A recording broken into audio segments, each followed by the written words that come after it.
खेसारी भैया से के गाना आइल रहे पहला कि पहले से ज्यादा लगिले चॉकलेटी और सुना दुए महीना में बनल बेटी कि नहीं हर में रहलू टूटी टिहरी ससुरवा में गोटलू है ने आवाज कि नई हद में रहलू टूटी टिहरी ससुरवा में गोटलू अभी बताओ हमने की पूछा थी लोग पूछा था तलागे सैये के बेलल रोटी खइलू तलागे सैये के बेलल रोटी खइलू पहले से ज्यादा लगिले चॉकलेटी सुना तो ये महीना में बनल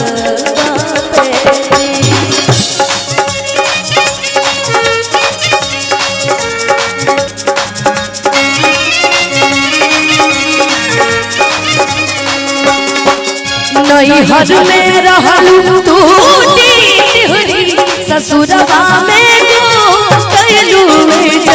तलागे सैये के बेलल रोटी खइलू तलागे सैये के बेलल रोटी खइलू ए भैया एने अब चलो चलो धीरे धीरे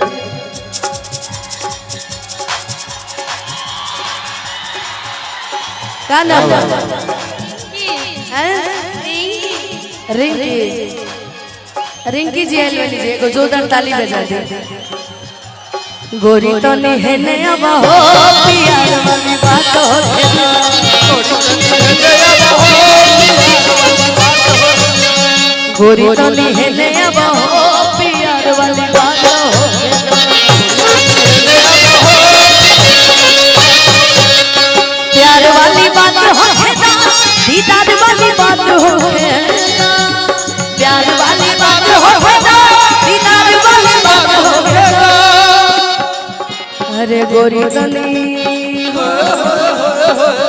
तनी है ने अब हो प्यार वाली बात हो गोरी तनी है ने अब हो प्यार वाली बात हो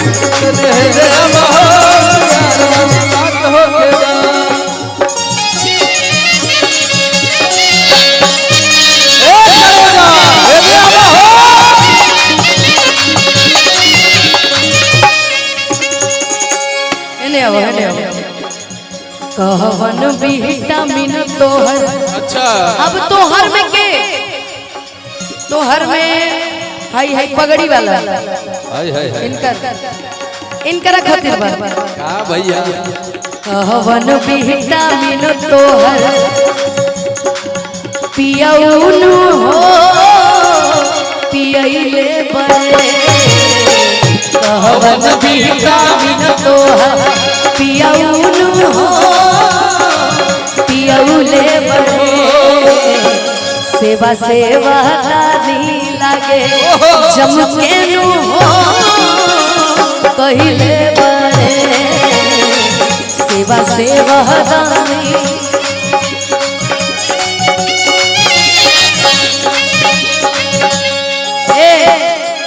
कि सुख पावे कितना कहीं हो हम दिन भर बैठल रही हो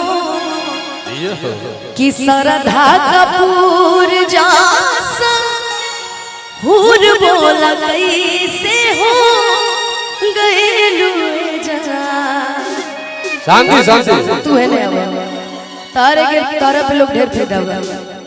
हैं कि सरधा कपूर जासा हुर बोल कैसे हो गएलू जा तलागे सैये के बेलल रोटी खइलू लागे सैये के बेलल रोटी खइलू भैया ऐसा ने लड़की के कहल जाला लाबरी रे लाबरी लाबरी रे लाबरी लिहले ना दिहले जनाई दल सगरी लिहले ना दिहले जनाई दल सगरी लाबरी रे लाबरी रे लाबरी न लागे